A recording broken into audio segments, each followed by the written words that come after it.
Hello and welcome to Kaleidoscope on Channels Television. I'm Anne Nwawadu. On the program today, we sit with the Managing Director and Chief Executive Officer of Rural Electrification Agency, Abba Aliyu, to discuss the agency's operations and the progress made in the sector.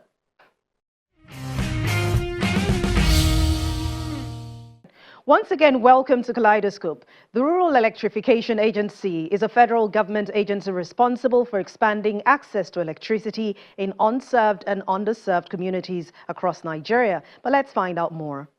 The Rural Electrification Agency, REA, is the implementing agency of the federal government of Nigeria under the Federal Ministry of Power, tasked with the electrification of unserved and underserved communities to catalyze economic growth and improve quality of life for Nigerians. The REA was first established under the Electric Power Sector Reform Act 2005 to promote and support rural electrification in Nigeria. The ESPRA 2005 has been repealed and replaced with the Electricity Act 2023, which further reinforces the legal backing and mandate of the REA. The REA's vision is for Nigeria to achieve universal access to affordable and sustainable electricity, thus improving the quality of life and economic opportunities for unserved and underserved communities. Let's now speak with the Managing Director and Chief Executive Officer of Rural Electrification Agency, Abba Aliyu. Let's begin with what inspired the establishment of the Rural Electrification Agency and what is the main objective of your organization? Thank you very much. The Rural Electrification Agency is an agency of the federal government of Nigeria under the Federal Ministry of Power, with the sole mandate of addressing electricity access challenge. And this addressing the electricity access challenge in two different ways. One, providing or connecting communities, households that are not connected with the electricity. And in context, Nigeria has over 40 million people or households that exists without any connection to electricity. The second aspect of that addressing access challenge is also creating reliability for communities that are underserved. And these are communities that are connected to the national grid, but the quality of the supply has been poor. They receive electricity supply maybe less than 5 hours in a day. So the Rural Electrification Agency, the main mandate is to address electricity access challenge by connecting those that are not connected with electricity, and at the same time also enhancing the quality of supply for those that are underserved. We also play some critical role in a number of Nigerian sectors. We intervene to strengthen quality of service or effectiveness of a number of sectors. For example, we intervene in the education sector, where we identify a number of federal government institutions and provide them with decentralized renewable energy to enhance the quality of supply. We also intervene in the health sector, in the agricultural sector, where we identify agricultural clusters, be it production clusters or processing clusters, and also provide that decentralized renewable energy to reduce cost of processing or enhance production of agricultural produce. So in a nutshell, this is what we do. All right. So when we look at the achievements that you've made over the years, would you say that your vision and mission are gradually being realized? Oh, absolutely. If there's one government agency that has been very responsive, that has been addressing or working towards delivering of its mandate, I think Rural Electrification Agency's name will always be mentioned. And our key performance indicators are very clear. Connecting those number of people that are not with access, and the number of communities we intervene, and the socio-economic activities we catalyze within the communities. So for us, it's not just also going to communities to connect them with the electricity. We go beyond that. We ensure that that connection to electricity catalyze economic activities, enhance social livelihood of the people within those communities. So to us, as at today, we are implementing over 12 different programs. And as of today, we have connected over 8 million people. We have deployed over 180 mini-grids. We have also deployed over 1,000 transformers for communities that we want to enhance the reliability of supply. We also have intervened by intervening about 15 federal institutions. We also have intervened over 100 medical health centers across the country. We also have provided data for planning. For the first time in the history of Nigeria, under Rural Electrification Agency, we mapped the entire country. We mapped the different communities. As of today, we have over 150,000 communities that we mapped, from Lagos, which we call the biggest community that has over 2.5 million households, to communities that only have 30 households. We have that data. We know the number of households. We know the socio-economic activities within each community. We know the number of houses within those communities. And we also determine the least cost of providing electricity. That is also something that has been unprecedented that we achieved under this leadership. Now, there are several projects and initiatives under the REA, but share with us some of those that have made impact. I know you've touched on health, you've touched on education and some other sectors, but share with us some of those things you've been able to do to impact society positively. So I will start with the biggest one, the distributed access through renewable energy scale-up. And this is something that Nigerians need to know. This is the biggest funded renewable energy project in the entire world, currently being implemented in Nigeria.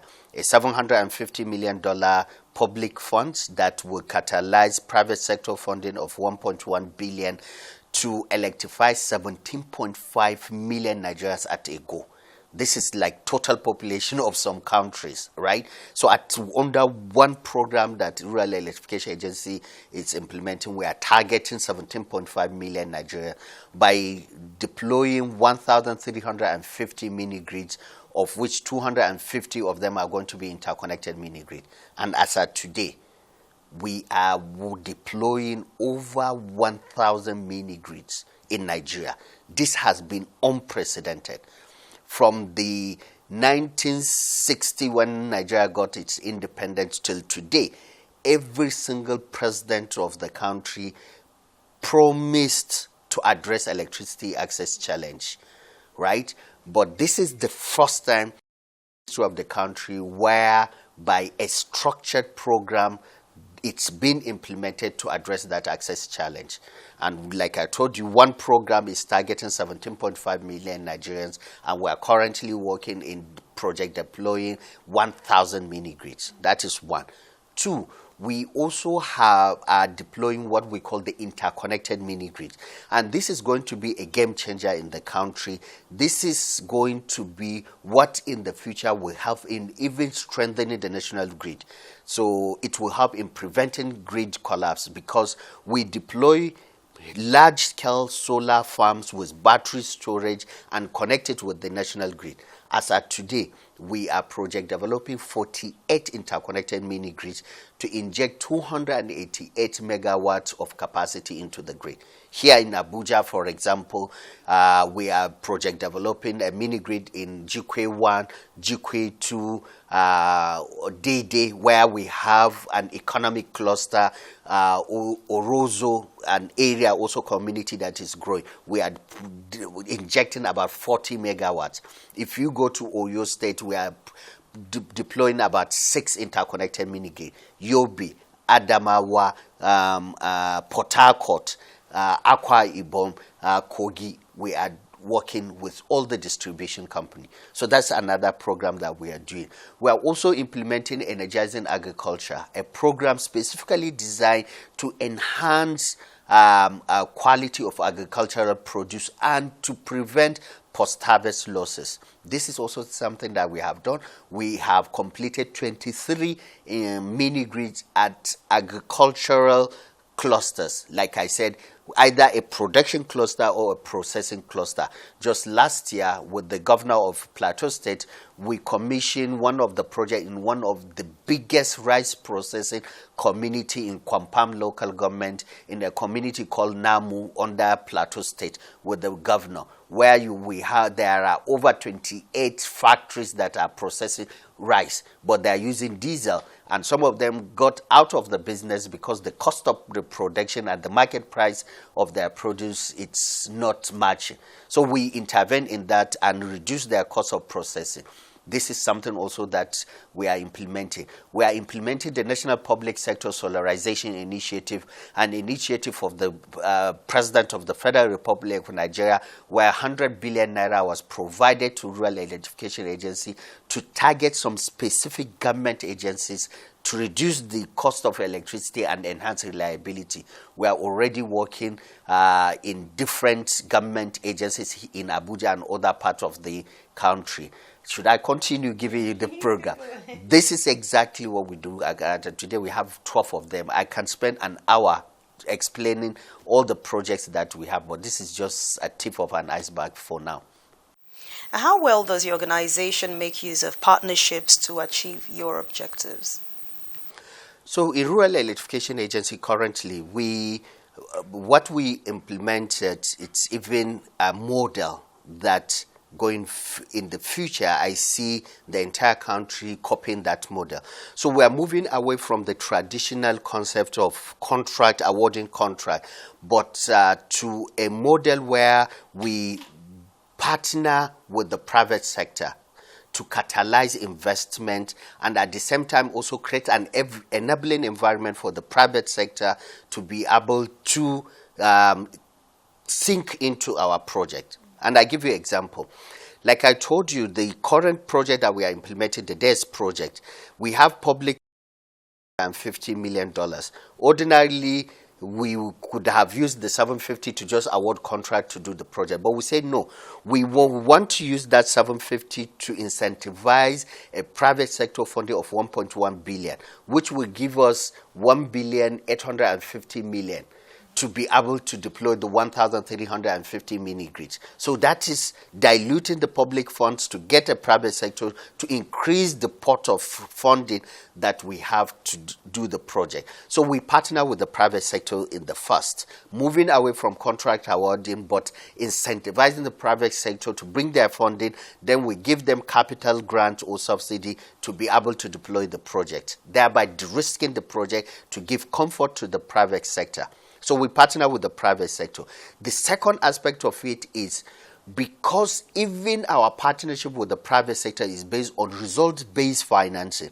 So the private sector have to perform before we even give them the grant, the capital grant. So which means that the private sector needs a bridge financing, need a financing to be able to deliver on our mandate or on our agreement for them to get the grant from us. So we also go further to create a partnership with the funding institution. It is on record. Rural Electrification Agency signed a memorandum of understanding with the Lotus Bank for 100 billion naira financing. We signed with FCMB for 100 billion dual currency financing. We signed with Stanbic IBTC and Standard Bank of South Africa for about $100 million.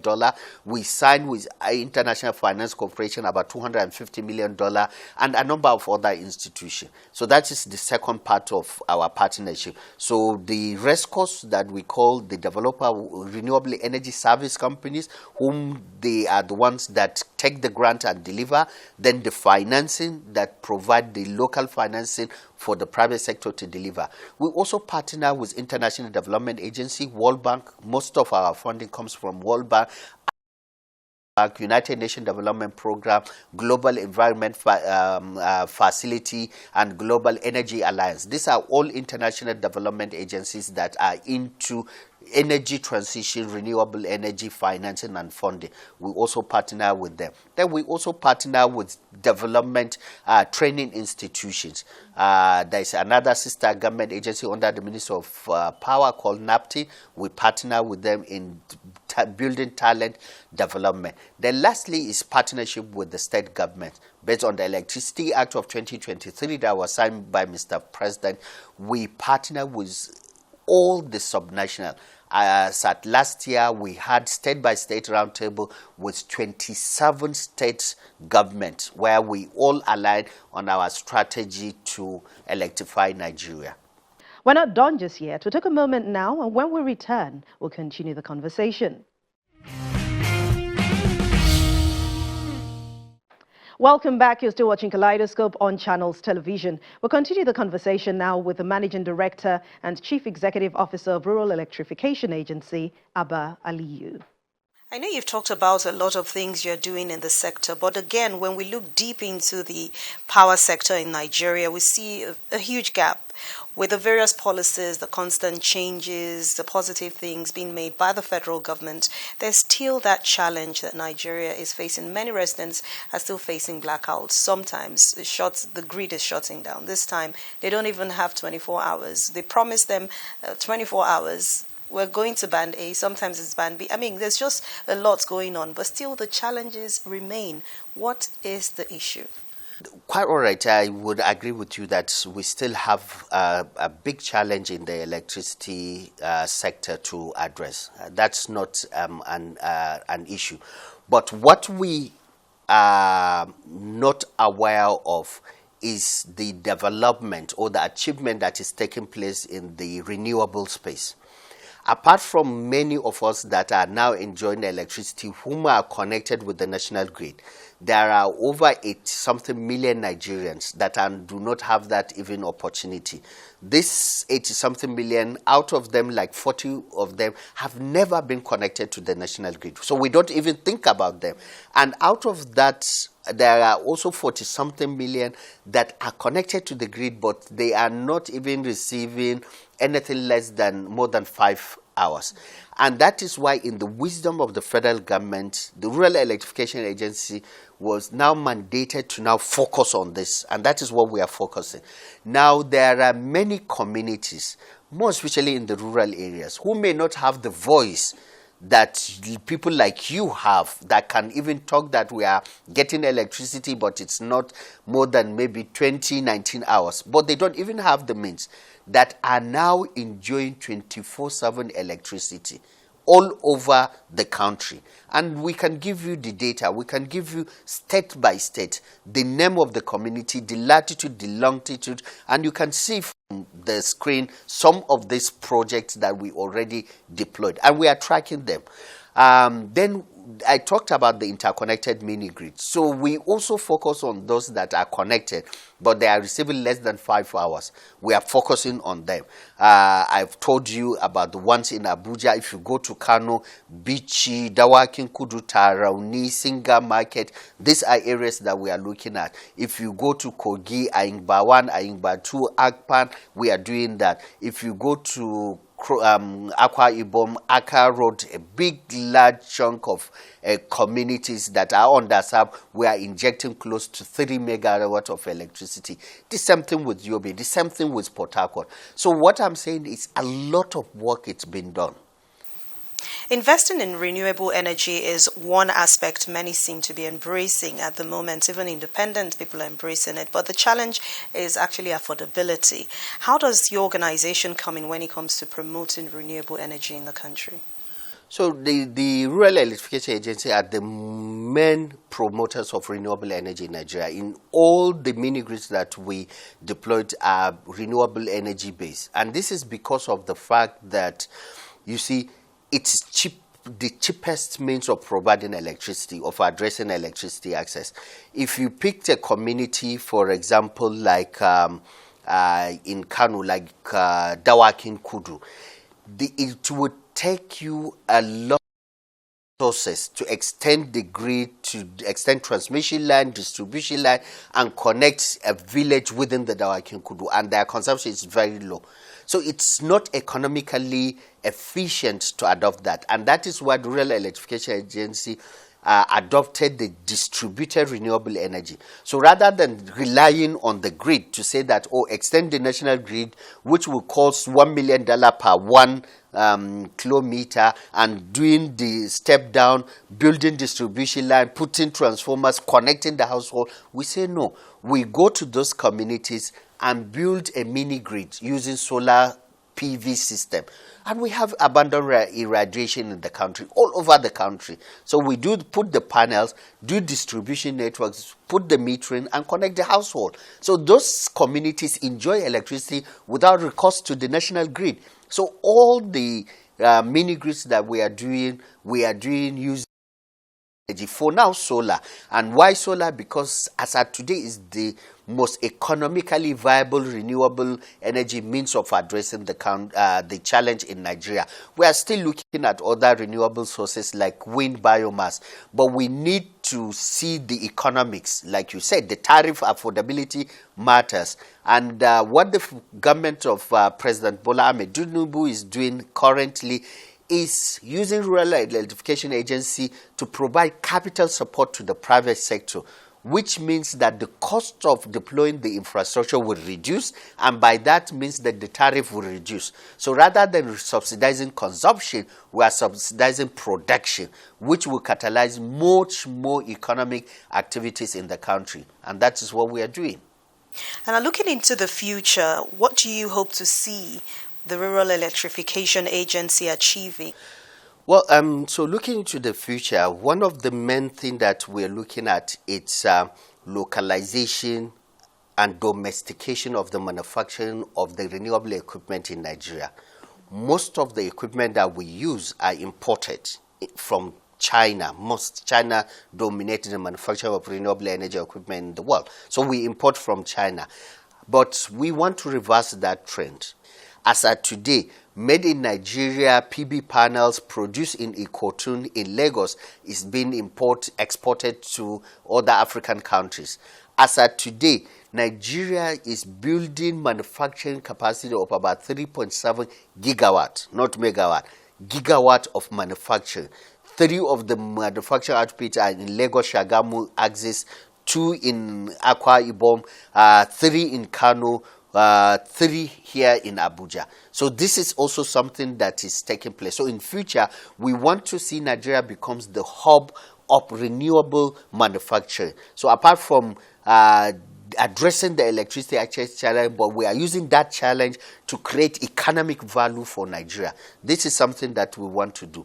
Going forward also is to see Nigeria taking its position at the lead of model, showing the other African countries the model of how to address electricity access challenge. As at last year, Rural Electrification Agency hosted the entire team of Mozambique, the entire renewable team. They came spend a week to understand, to learn what Nigeria is doing in accelerating the addressing of electricity access. This year, we have 5 African countries lined up: Chad, Burkina Faso, Liberia, Niger, Mozambique. All they want to come and start learn how we are implementing our program. So I want in the future, I want to see Nigeria taking that leadership as a model, not only for Africa, but a global model in addressing that. Then going future also is to see that we continue to intervene in all these agricultural clusters. We will also continue to intervene in the education, in the health institution, all over the country. So this is something that we intend to do, and this is something that we will achieve in very near future. Then also in the future is to also see that every single community in Nigeria that is not connected with electricity, it's fully connected. And this is the ambition of Mr. President. And this is something that we are going to do. So apart from the 17.5 million Nigerians that we are targeting under DES, we are now designing another program called to Power with African Development Bank to target another 15 million Nigerians. Before the next 2 years, the ambition of Mr. President to see that all those communities that are not connected are fully connected and provide the reliability. Then for the human capital development, one of the things that we also notice is for Nigeria to be the renewable hub of manufacturing or renewable hub of addressing electricity access challenge in the continent, we have to have a pipeline of talent, technical knowledge and capacity in the country. If the manufacturing companies come in, they need a very experienced individual youth that can work in the companies. And at the same time, we created the ecosystem of the renewable energy service company. These are the companies that get grants from us and address. They provide services like the distribution companies that we have. But in this regard, those rescos, they generate the electricity by themselves, distribute it, and directly sell it to the communities. So those rescos also need continuous supply of talent pipeline. So because of that, we also focus on creating a pipeline of technical knowledge and experience in the renewable energy. And that is why we created 3 different intervention programs. One is what we call the RESCO Next Gen. This is a program in partnership with United Nations Development Program where we train 131 youth all over the country in renewable energy. And our training is not the normal classroom training of 1 week, 2 weeks, and you are done. This is a structured 1 year, fully paid 1 year training of this 131, and they are currently being employed by the different rescos on internship and being paid by United Nations Development Program. In September, we are going to have another cohort. We intend under the program to train 1,000 youth. This is one. 2, we created the STEM program, whereby in the deployment of the infrastructure at the universities, we involve 20 female STEM students at each university. From soil testing to the commissioning of the mini-grid, these youth have been involved in the training. In fact, one of them is now an advisor to an executive governor, to show you the quality of the training that we have. Then the third one, which is futuristic and ambitious, is we want to even create an African renewable energy here in Nigeria. And this is as a result of the continuous demand from other African countries that they want to come learn what we do. We want to monetize that gap by creating this African renewable energy university, whereby rather than coming to a rural electrification agency, the people can go to this university, have a structured program that they can learn from. So this is what we are working on. On that note, we draw the cuttings on today's edition of Kaleidoscope. But don't forget, you can watch past editions of the program. Just go to youtube.com/channelsweb, type Kaleidoscope in the search box, and scroll to find any edition of interest. Thank you so much for watching. I'll see you again very soon. I'm Anne Mwawadu. Goodbye.